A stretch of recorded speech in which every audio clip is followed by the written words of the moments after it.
Hello दोस्तों, welcome back to the channel doctor Kamal blogs. और अभी का सीन कुछ ऐसा है कि आज का जो टॉपिक है काफ़ी ज़्यादा इंटरेस्टिंग है और काफ़ी ज़्यादा पूछी जाने वाली चीज़ है कि जो बिना पेन के जो भी डिसीज़ होती हैं डेंटल की, उसके बारे में डिस्कस करेंगे। क्या इसके कोजेज़ होते हैं, क्या इसका ट्रीटमेंट प्लान बनता है, उसके अकॉर्डिंगली इसका लाइन ऑफ ट्रीटमेंट डिसाइड किया जाता है। तो इस वीडियो में आपको यही चीज़ देखने को मिलेगी कि कुछ ऐसी चीज़ें भी होती हैं जो डेंटिस्ट्री में जिसकी वजह से पेन नहीं होता। ठीक है, आपको लगता है कि ये चीज़ ऐसी है कि इसमें पेन नहीं हो रहा। ठीक है, और कई बार डेंटिस्ट के पास जाते हैं तो इसकी सिर्फ डॉक्टर साहब इसकी दवाई दे दो, ठीक है, उसमें आपको जनरली पेन देखने को नहीं मिलेगा। तो इस वीडियो में ये डिस्कस करेंगे हम। तो जिन लोगों ने चैनल को सब्सक्राइब नहीं किया, चैनल को कर दे सब्सक्राइब और वीडियो में लास्ट तक बने रहे। बेल आइकन को दबाना ना भूलें ताकि आने वाली वीडियोस की जो नोटिफिकेशंस हैं वो आपको मिलती रहे। तो चलिए स्टार्ट करते हैं आज की वीडियो।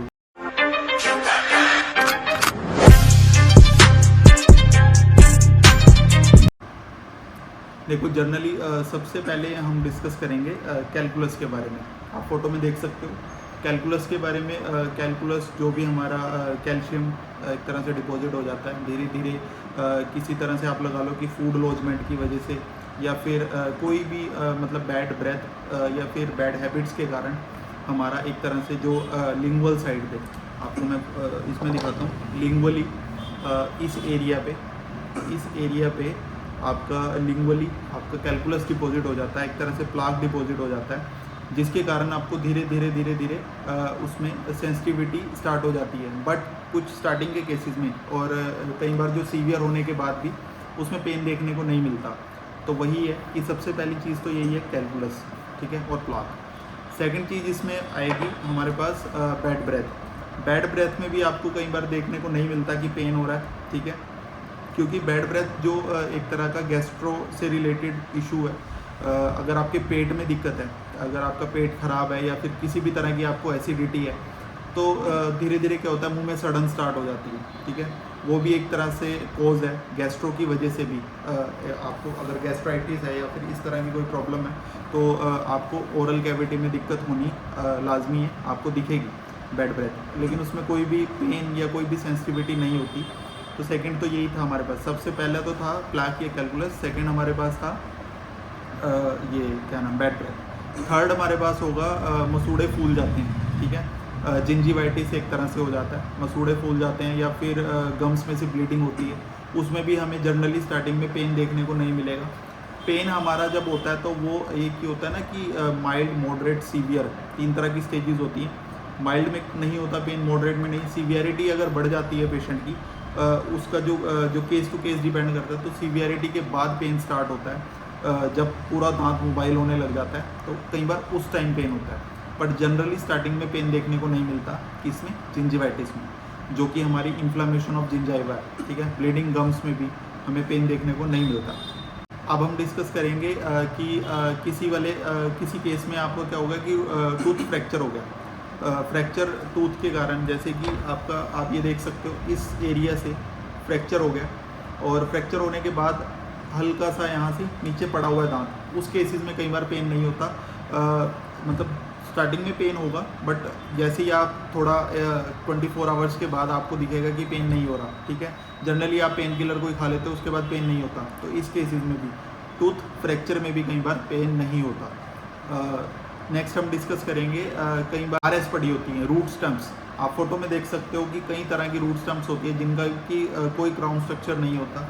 क्राउन्स हमें देखने को नहीं मिलता। ब्लैक कलर की हमारे पास रूट स्टम्प्स, जो दांतों की एक तरह से बोलते हैं कि जड़ें पड़ी हुई हैं। पड़ी हुई हैं का मतलब कि आरएस पड़ी हुई हैं, रूट स्टम्प्स।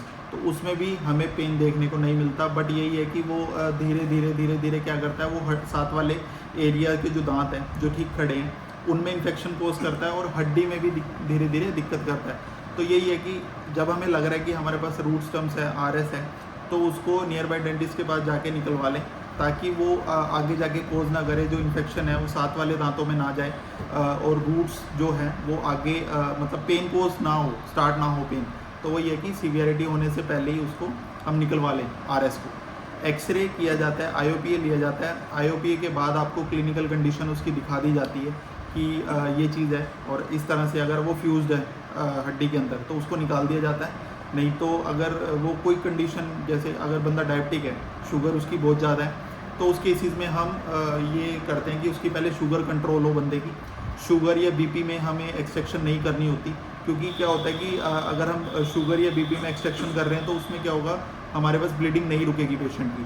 ब्लीडिंग नहीं रुकेगी तो हमें बहुत कॉम्प्लिकेशन आ सकती हैं, ठीक है।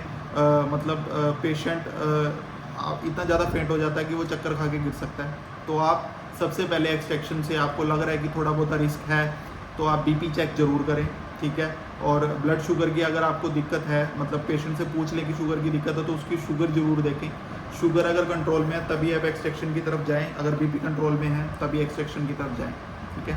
क्योंकि शुगर में हीलिंग नहीं होती, और बीपी अगर बढ़ा हुआ है उसमें एक्सट्रैक्शन कर दी हमने तो कॉम्प्लिकेशन आएगी, ब्लड नहीं रुकेगा पेशेंट का। तो वही है कि शुगर और बीपी कंट्रोल में रहे तो एक्सट्रैक्शन करें, ठीक है। नेक्स्ट हमें देखने को मिलता है कि कई बार क्या होता है कि एब्सेस बनी होती है, एब्सेस में भी कई बार दिखता, फोटो में देख सकते हो, एक तरह से वाइट कलर का एक पूरा एक स्ट्रक्चर बना होता है। कहाँ पे?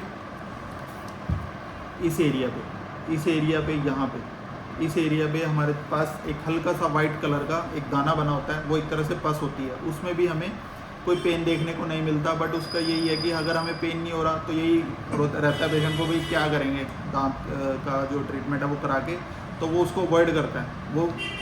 वो ट्रीटमेंट जब कराता है जब उसकी कंडीशन बिल्कुल ख़राब हो जाती है कि पेन हो रहा है, अब सहा नहीं जा रहा, अब चलो डेंटिस्ट के पास। तो ऐसा ना करें। अब आपको दिख रहा है कि थोड़ी बहुत ही आपको मतलब चेंजेस दिख रहे हैं, नॉर्मल दांत से अलग हो रहा है, चेंजेस दिख रहे हैं, तो आप उसमें क्या करें, नियर बाय डेंटिस्ट के पास जाएं और दिखाएं कि ये क्या चीज़ है। एक्सरे वो आपका करेंगे, आपको बताएंगे कि ये सबसे पहले पस को सुखाने के लिए आपको मेडिसिन दी जाएगी, उसके बाद आपको आपकी जो आरसीटी है उस दांत की, पर्टिकुलर दांत की आरसीटी की जाएगी, ठीक है।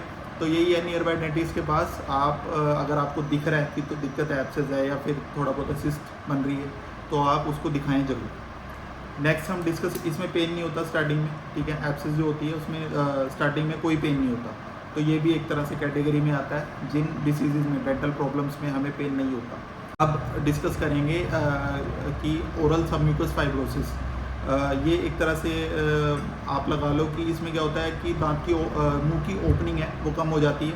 वही मैंने पुरानी वीडियोस में भी डिस्कस किया है कि नॉर्मल जो गैप होता है, 3 फिंगर्स का गैप होता है, इसमें क्या होता है, फिंगर्स जो मुंह की जो वो है, माउथ ओपनिंग है वो रिड्यूस हो जाती है, वो 2 फिंगर भी नहीं रहती। अब आपका मतलब मोबाइल मतलब दांत ये जो है वो इतना ज़्यादा इमोबाइल हो जाएगा, मतलब मोबिलिटी इतनी कम हो जाएगी कि आप दांत आपस में जोड़ भी नहीं सकते। थोड़ा सा हिलाओगे तो आपको मतलब एक तरह से ऐसा लगेगा कि पूरा यहाँ से किसी ने पकड़ा हुआ है, स्टिफ हो जाएगा दांत। तो उस केसेस में स्टार्टिंग में पेन नहीं होता।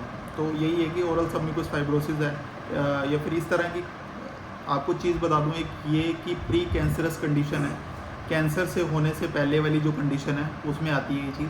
तो आप यही चीज़ ध्यान में रखें कि किसी भी चीज़ को अवॉइड मत करें, लापरवाही मत दिखाएं।